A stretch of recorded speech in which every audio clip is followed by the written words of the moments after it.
नमस्कार, भारत लाइव देखना शुरू कर चुके हैं आप। जब सरकारी कर्मचारी सवालों से पीछा छुड़ाने लगे तो आपको समझ जाना चाहिए कुछ ना कुछ तो गड़बड़ है।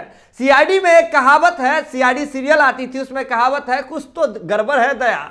तो यही ये बात जो है चरितार्थ कर दी है एक बार फिर से वीआईपी पार्टी के सुप्रीमो और बिहार सरकार के मत्स्य एवं पशुपालन मंत्री मुकेश सहनी ने।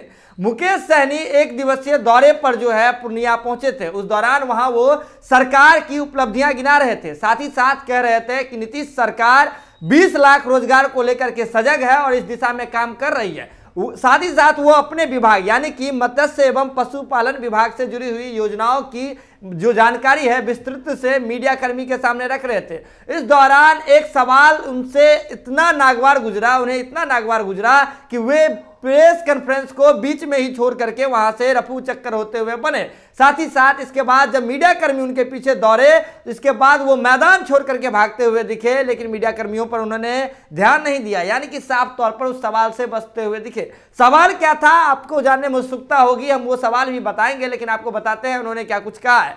पहले जब वो वहां पहुंचे थे, इसके बाद जो मीडिया कर्मी जो है लगातार उनसे सवाल कर रहे थे। पहले तो उन्हें बोलने दिया गया, वो अपनी बातें रख रहे थे, सरकार के द्वारा किए गए कार्यों की जो है बातें वो रख रहे थे, जानकारी दे रहे थे, साझा कर रहे थे और नीतीश सरकार की उपलब्धियां गिना रहे थे। लेकिन जब एक बार में जब उनसे अगर बात करें तो किशनगंज फिशरी कॉलेज की जो बदहाली है उन पर अगर सवाल पूछा गया तो उसका जवाब उन्होंने जो दिया वो वहां के लोगों को नागवार गुजरा। उन्होंने कहा कि वहां बदहाली वाली कोई बात नहीं है, फिशरी कॉलेज जो है किशनगंज में वहां सब कुछ ठीक है। जिसके बाद ये जवाब देकर के मुकेश सहनी अपनी ही बातों में उलझ गए।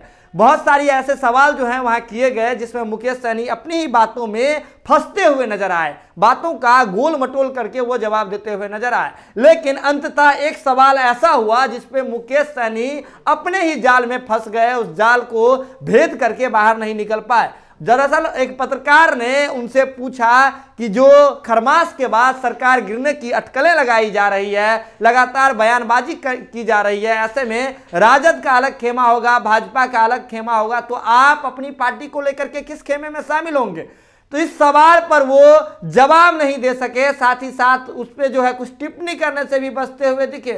मुकेश सहनी है, ये वही मुकेश सहनी है जो कभी कह रहे हैं कि उन्हें एमएलसी की सीट नहीं चाहिए, मंत्रालय नहीं चाहिए, खाली उनके समाज को आरक्षण चाहिए। लेकिन ये बातें तब हो रही है जब भारत लाइव की टीम ने आपको एक खबर दिखाई थी पंचनामा के दौरान कि एनडीए की सरकार जो है न ही मुकेश सहनी को और न ही जीतन राम मांझी और उनकी पार्टी हमको जो है न एक्स्ट्रा एमएलसी सीट देने वाली है और न ही मंत्रालय देने वाली है। इसके बाद मुकेश सहनी ने अपने बातों का जो है पाला ही बदल दिया।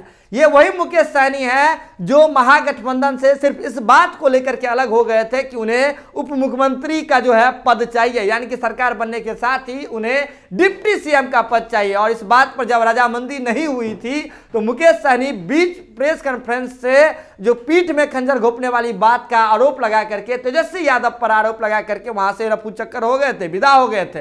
लेकिन बाद में ये सारी बातें भी, इस बातों का भी, इन सभी जो इस कहानी है उसका भी खुलासा हो गया था कि किसके पीठ में खंजर घोंपा गया था और वो खंजर किसका था। खैर इन सब बातों को दरकिनार करते हैं, लेकिन एक बड़ी बात है, बिहार की राजनीति है। बिहार की राजनीति में खरमास जो है एक बेहद अहम हो गया है। खरमास इसलिए भी अहम हो गया है क्योंकि सत्ता पक्ष हो या फिर विपक्ष हो, दोनों खरमास पर नजर टिकाए हुई है। सबका कहना है कि हम खरमास के बाद इनकी पार्टी से तोड़ लेंगे, इनके इतने विधायक हमारे संपर्क में हैं। वही दूसरी जो पार्टी है वो कह रहे हैं कि हम किसी को अपने ही दल में मर्ज करवा लेंगे।